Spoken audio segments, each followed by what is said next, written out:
Hello there, Alan English here, actor, writer and autism trainer. I want to talk now about my COVID experiences. Now, like everyone in the world, I was caught up in the coronavirus pandemic of 2020, the effects of which are still being felt now in 2022. Now, I've been lucky in the sense that a lot of my support, my benefits, have remained, thankfully, unchanged for the most part. Nonetheless, when we headed into lockdown back in March of 2020, this posed its own range of challenges. It was late February 2020 when it became apparent that this virus, which had originated in China, was going to hit the country very, very hard. I remember reading that a staff member at a Canary Wharf-based company, he tested positive for this virus, and his whole company had cleared their entire office floor. That night, I got to my bed and I could feel the effects of this story and others like it sent waves, and I mean waves of panic rising up my back. I didn't know what was going to happen here.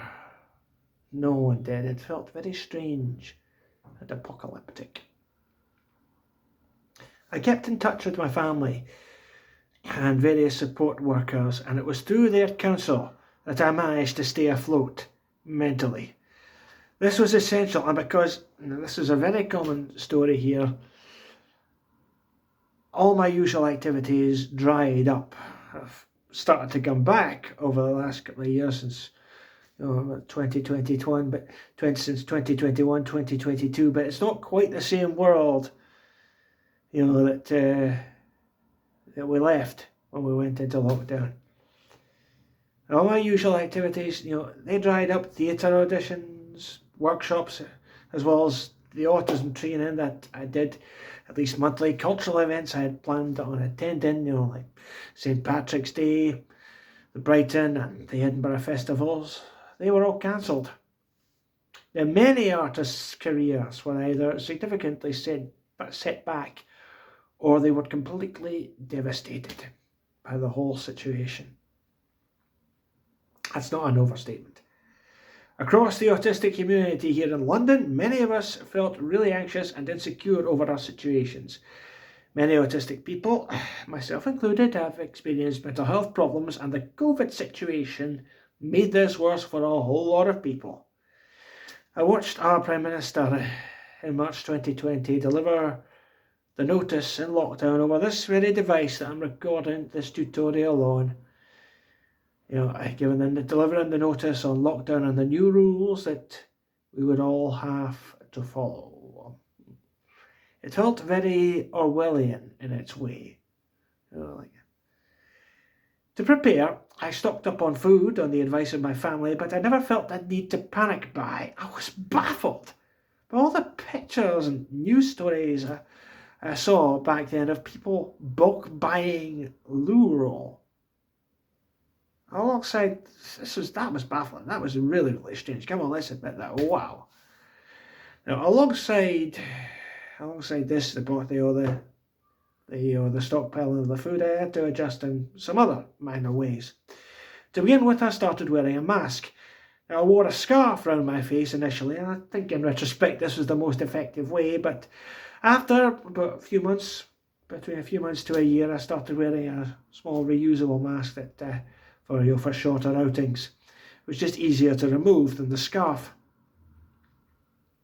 With the help of my family, I rigged up an internet connection in my flat through my phone. I'd never used, apart from a limited amount of data on my mobile phone, I'd never had the internet in the house before. This wasn't just for financial reasons. I was also scared that with the internet and its myriad of distractions, I'd become addicted.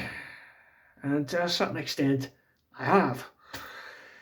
But at that time, with the closure of the libraries and the internet cafes that I would normally use, the situation was unsustainable. Everything was going online, and so I had to as well.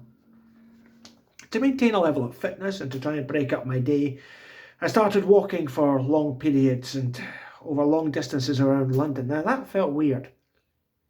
That felt weird. I would often fetch my food for the day going on these trips, and I met no one I knew for face to face, and I avoided going anywhere by public transport. I still won't use the tube. Although I've started taking buses and overground trains, as lockdown as the whole situation, in fact, has eased up. But it was really strange back then, just walking around London, exploring nooks and crannies and kind of back alleyways and roads that I'd never seen in London before. It was strange, and also quite sad in a way at that time, because these places that I'd usually see would be thronged with people, and back then, apart from the queues round the Tesco's and the Sainsbury's and the like, all these places, all these landmarks, they were empty, completely deserted, even in the middle of the day. I tell you, that was sad. It was strange. But being out and about otherwise could be awkward. I mean, I could accept waiting in a queue to get into the Tesco's or the pharmacy, but I get really angry when I saw people walking around right at the height of lockdown without wearing bloody masks. And sometimes maintaining social distancing at that time was, and on pavements and shopping centres was always very tricky. Sometimes it seemed like people didn't want to respect it. The whole idea of social distancing. Most people did, but all it took was a few to really kind of set you off. I was paranoid about getting too close to people, and I was glad whenever I get back into the house. It can never be said enough, but I thought the key workers that I saw, the shop workers and the police, they did an incredible job over lockdown, keeping everybody in the public in line. Now, out of my walks, when I was going about, I'd steer well clear of the hospitals. It was all I could to just follow the rules and just keep out of their way and just make life as easy as possible for them. I kept contact with people through FaceTime video calls with my family or Zoom conference calls with my fellow theatre folk. Doing online discussions and workshops with these people, I was able to keep the creative juices flowing. I also wrote and completed several epic poetic ballads, as well as video recitals of my own or classical poetry, which I posted on YouTube, and also completed a series of autism tutorials, one of which you are watching now. I recorded and re-recorded these things over the period of several years, from 2021 to now, to 2020. Now, I've recently had COVID myself, and it's, thankfully, I was triple vaccinated at the time. I got my first vaccine, a second vaccine, and I stood in line for 5 hours round St Guy's Hospital in London Bridge, to get the booster vaccination. Like a lot of people says, we were determined to kick the arse of this thing. Back in December 2021, we stood around for hours and we got a booster. So I always kind of believed in the scientists, believed in the science. So I got my booster. And when I got COVID, this was in March 2022, not that long ago, I mean, even triple boosted, even triple vaxxed, it was enough to lay me out for a good few days. It was bloody awful. So it's certainly something to take seriously. But autistic people dislike change, especially when it's beyond our control, and it will be very hard to ascertain the full social, financial and psychological damage this pandemic has inflicted on the autistic community. Too many of us were struggling to find appropriate work and support before all this happened, and the effects of all this uncertainty and upheaval will have lasting effects and damage on the lives of so many autistic people. the recurrence of new variants of COVID and the way they threaten a return to normality as they have over the past couple of years. But as this has put an extra strain on the public services, and it's been another thing that inflames people's anxiety.